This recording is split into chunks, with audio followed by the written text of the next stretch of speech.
Okay students, today we start this video, class 12th, biology, chapter 2nd, the sexual reproduction in flowering plants. In the first video, I discussed the sexual parts of the plants. First of all, what is the flower?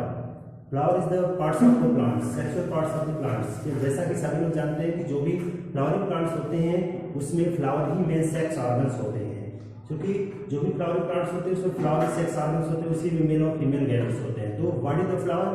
Flower is the part sexual parts of the plants. तो ये क्या होता है? Sexual organs of the plants. ये क्या होते हैं flower में? हम लोग देखेंगे कि इसमें दो टाइप के फ्लावर्स होते हैं, मोनोसियस एंड डायोसियस, मतलब जिसमें एक ही सेक्स ऑर्गन प्रेजेंट होते हैं, मेल और फीमेल, उसे मोनोसियस कहते हैं। डायोसियस जिसमें both male and female involve, this flower called dioecious. तो आगे हम डिस्कस करते हैं पार्ट्स ऑफ द फ्लावर। ये फ्लावर के कौन कौन से पार्ट्स होते हैं, जैसा कि आगे क्लासेस में हम लोग पढ़े हैं कि ये thalamus, sepals, petals, androecium, gynoecium. Androecium को स्टेमन्स कहते हैं, पुंकेसर, और गैमेशियम होता है पिस्टिल या परागकोश, स्त्री केसर कहते हैं। तो these fourth and five parts are the sex organs, are sexual parts of the flower। ये जो होते हैं सेक्स पार्ट्स होते हैं, बाकी जो होते हैं ये एसेसरी पार्ट्स होते हैं फ्लावर के। तो ये फ्लावर में इतने पार्ट्स होते हैं जो अदर क्लासेस में हम लोगों ने देखा है। तो यहाँ पे सबसे लोअर पार्ट जो नीचे का पार्ट होता है उसे थैलमस कहते हैं, जिसे बेस कहते हैं। सेपल्स क्या होते हैं? ये ग्रीन कलर का लीफ लाइक स्ट्रक्चर फ्लावर के नीचे का पार्ट होता है, इनकी संख्या अलग अलग होती है, इसे सेपल्स कहते हैं। ये क्या होता है? जो पेटल्स, जो तीसरा होता है पेटल्स, ये दल कहते हैं, दलपुंज कहा जाता है। ये ग्रीन कलर में होते हैं, जैसा फ्लावर होता है उस टाइप का इनके पार्ट होते हैं। एंड्रोसियम क्या होता है? स्टेमेंस। ये स्टेमेंस में ये मेल पार्ट्स होता है, फ्लावर का मेल पार्ट्स होता है, और ये स्टेमेंस कहलाता है या एंड्रोसियम कहा जाता है, उमंग। दूसरा होता है गैमेशियम। गैमेशियम माने पिस्टिल, यानी इसे स्त्री केसर कहते हैं। तो ये बीच का बेसल पार्ट होता है, इसके तीन पार्ट होते हैं, स्टाइल, स्टिग्मा और ओवरी। तो ये पिस्टिल होता है, जिनका आगे हम इसी चैप्टर में डिटेल डिस्कस करेंगे। तो ये there are many parts of the flowers and now discuss each parts of the sex parts. First I discuss the androecium और स्टेमेंस। तो each stamens present in the flower are different species. First is the stamens.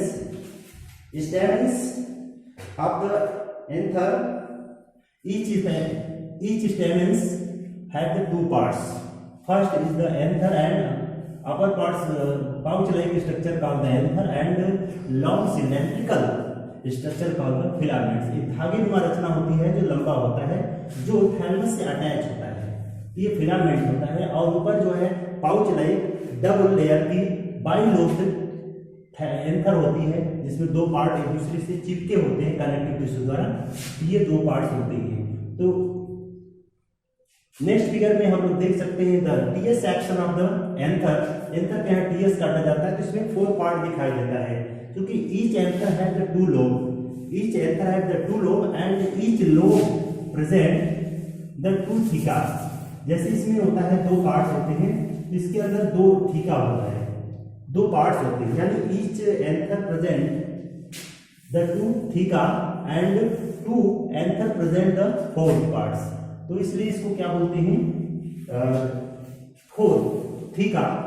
तो यहाँ पे हम लोग ये कह सकते हैं कि अगर 2 थीका है तो उसे डाइथीका, डाइथीकस कहते हैं। तो dithecous means each anther have the 2 theca called the dithecous and both anther involved in the 4 structure called the tetragones।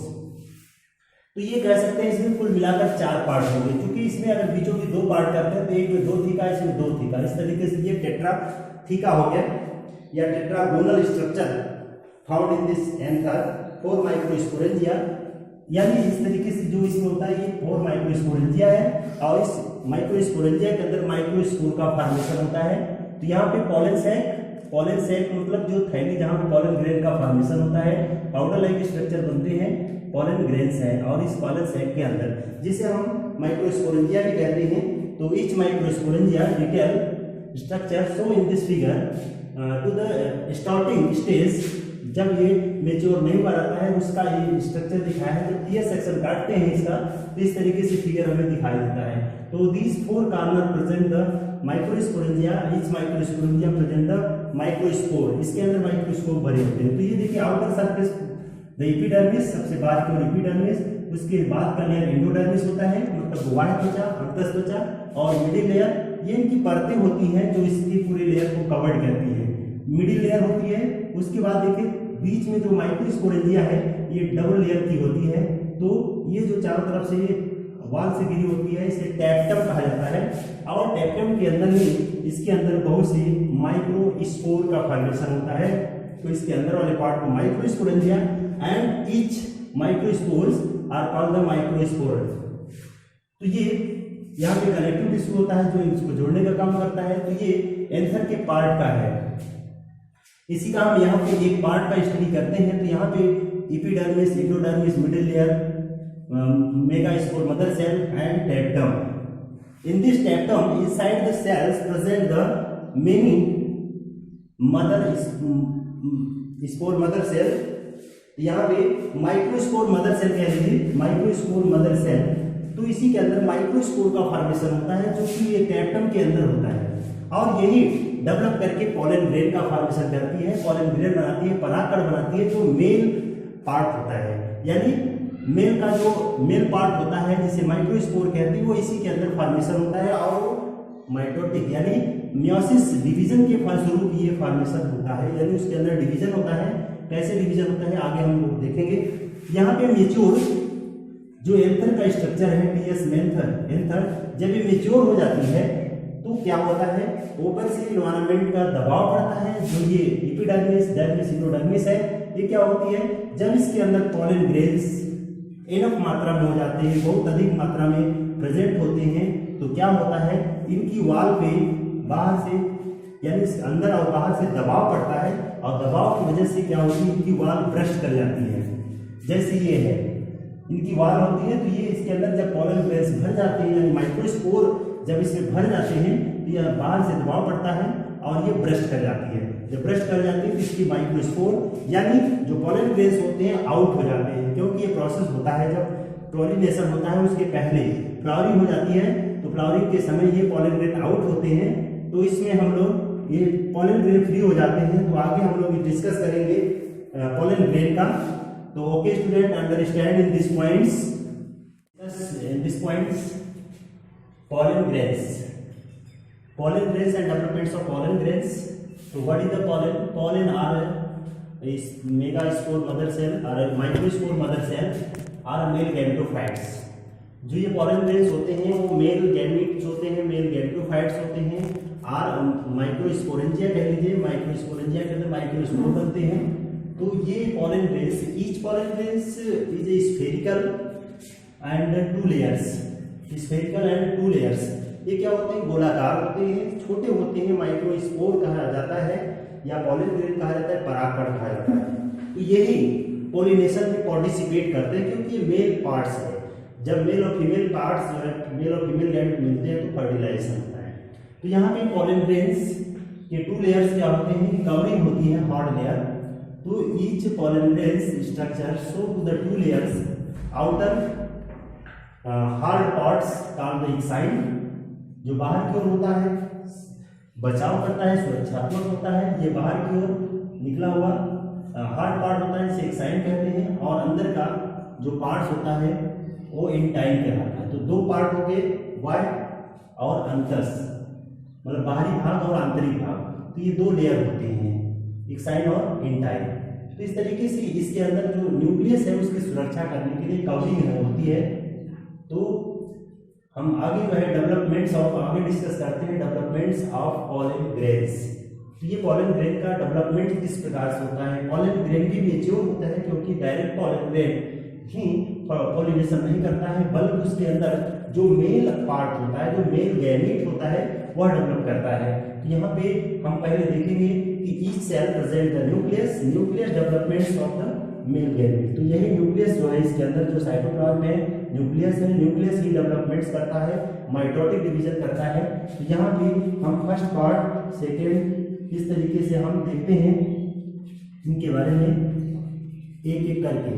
तो each pollen grains developments of pollen grains. यहाँ डेवलपमेंट्स किस प्रकार से इसका डेवलपमेंट होता है, अलग क्वेश्चन भी बनता है कि detail describe the developments of the pollen grains. तो यहाँ पे pollen grain nucleus further divide होता है, इनकी जो सेल होती है मैच्योर होने लगती है, उस पीरियड में यहाँ जो वैक्यूल्स होती हैं वो बड़ी होने लगती हैं और इसके अंदर न्यूक्लियस प्रेजेंट होता है, इनकी सेल बड़ी होने लगती हैं और इसके अंदर न्यूक्लियस का डिवीजन होता है, यानी न्यूक्लियस प्रोफेज मेटाफेज एनाफेज यानी माइटोटिक डिवीजन जो होता है वो स्टार्ट हो जाती है, यानी जिसकी वजह से न्यूक्लियस दो पार्ट में डिवाइड होने लगता है और इसकी जो वैक्यूल्स होती है वो बड़ी होने लगती है। तो यहाँ पे एसिमेट्रिक स्पेंडल यानी जो इसके न्यूक्लियस होते हैं उसके जो क्रोमोसोम्स होते हैं वो डिवाइड होने लगते हैं माइटोटिक डिवीजन के फलस्वरूप, ये दो पार्ट में डिवाइड होना शुरू होता है और इस डी पॉइंट्स में हम लोग देख सकते हैं कि ये इनकी दो पार्ट हो गई, यानी न्यूक्लियस दो पार्ट में डिवाइड हो गया। तो upper parts is a large, upper larger parts are called the vegetative cells, ये वेजिटेटिव सेल्स होती हैं और दूसरा जो लोअर स्मॉलर पार्ट्स होता है वो जनरेटिव सेल्स होती है। तो इसमें दो प्रकार से डिवाइड हो गया न्यूक्लियस, दोनों अलग अलग नाम हो गए। तो ये जो जनरेटिव सेल्स होती हैं ये फर्दर डिवाइड होती है, इसमें अंदर दो मेल गैमेट का फॉर्मेशन होता है, ये फिर से डिवाइड करती है माइटोटिक डिवीजन के फलस्वरूप और इसके अंदर टू मेल गैमेट का फॉर्मेशन होता है। ये दो मेल गैमेट जो आगे चल करके फर्टिलाइज करते हैं, जो डबल फर्टिलाइजेशन करते हैं, डबल फर्टिलाइजेशन का प्रोसेस हम लोग फर्टिलाइजेशन में देखेंगे। तो ये दो मेल गैमेट दो ओवम से फर्टिलाइज कैसे होता है उसका डिटेल देखेंगे। जो वेजिटेटिव होती है उसका एसेसरी पार्ट का काम करती है, सहायक पार्ट्स होता है, सहायक सेल्स होती हैं। इस तरीके से हम लोग ये developments of pollen grain complete होता है। अब इसके बाद हम लोग इसमें जानेंगे कि जो पॉलन ग्रेन्स होते हैं उनका कुछ हमारे लाइफ में कहीं न कहीं इफेक्टिव भी होता है, कहीं न कहीं यूजफुल भी होता है, इससे कई चीजें प्रोडक्ट के रूप में प्राप्त की जाती हैं पॉलन ग्रेन से। तो यहाँ पे हम लोग पॉलन एलर्जीज कहने का मतलब कई प्रकार के जो पॉलन ग्रेन्स होते हैं जब ये फ्लावरिंग होती है तो पॉलन ग्रेन आउट होते हैं एनवायरनमेंट में, एयर के थ्रू, वाटर के थ्रू ब्रस्ट कर जाते हैं, ब्रस्ट करके काफी मात्रा में ये फैल जाते हैं, तो ये एलर्जी क्रिएट करती है कई प्रकार की। तो पॉलन ग्रेन्स में भी species crosses allergy and bronchial affection, कई प्रकार की इनकी वेराइटीज एलर्जी उत्पन्न करती है और ब्रोंकियल माने सांस से संबंधित बीमारी पैदा करती है allergy. And it is some peoples chronic respiratory disorder, कई लोगों में कई प्रकार के ये बीमारियां उत्पन्न करती हैं, श्वसन से संबंधित बीमारियां जैसे अस्थमा एंड ब्रोंकिटिस एटीसी, यानी सांस से संबंधित जो दमा होती है ऐसी बीमारियां उत्पन्न करती हैं और एलर्जी क्रिएट करती है। और दूसरे पॉइंट में हम लोग पॉइंट में देखेंगे कि पॉलन प्रोडक्ट, कुछ पॉलन प्रोडक्ट होते हैं जो न्यूट्रिएंट देते हैं, जो पोषक प्रदान करते हैं, ये जो होते हैं use to the for variety of the purpose like the nature care cosmetic and food supplements, मतलब कुछ कॉस्मेटिक प्रोडक्ट और फूड मटेरियल बनाए जाते हैं। Pollen grains believed to be rich the nutrients, मतलब ऐसा विश्वास किया जाता है कि ये अधिक से अधिक न्यूट्रिएंट्स मटेरियल देता है, जैसे protein 26%, carbohydrate 24 to 48%, fats 0.9 to 14.5%। तो इस तरीके से कार्बोहाइड्रेट, प्रोटीन, फैट, विटामिन ये हमारे जो आवश्यक कंपोनेंट्स होते हैं फूड को ये अवेलेबल कराते हैं। They taken tablets and syrups to the improve, और कई प्रकार के टेबलेट्स या सिरप भी मेडिसिन के रूप में यूज किया जाता है इन पॉलन ग्रेन से तैयार जो मेडिसिन होती हैं। Health enhance performance to the athlete and racer horses, यानी कई प्रकार के जो रेसर होते हैं, जो धावक होते हैं, जो दौड़ने वाले होते हैं, उनको न्यूट्रिशन देने के लिए कई प्रकार के टेबलेट्स या कई प्रकार के सिरप यूज किए जाते हैं जो एनर्जी देती है, यानी एनर्जी वर्धक, यानी एनर्जी क्रिएट करने वाले ये कंपोनेंट्स होते हैं। तो पॉलन ग्रेन्स जो प्रोडक्ट होते हैं वो इस प्रकार हमारे लाइफ में अनेक प्रकार से ये मटेरियल्स क्रिएट करते हैं। तो ये पॉलन प्रोडक्ट होते हैं। अंडरस्टैंड? Okay student.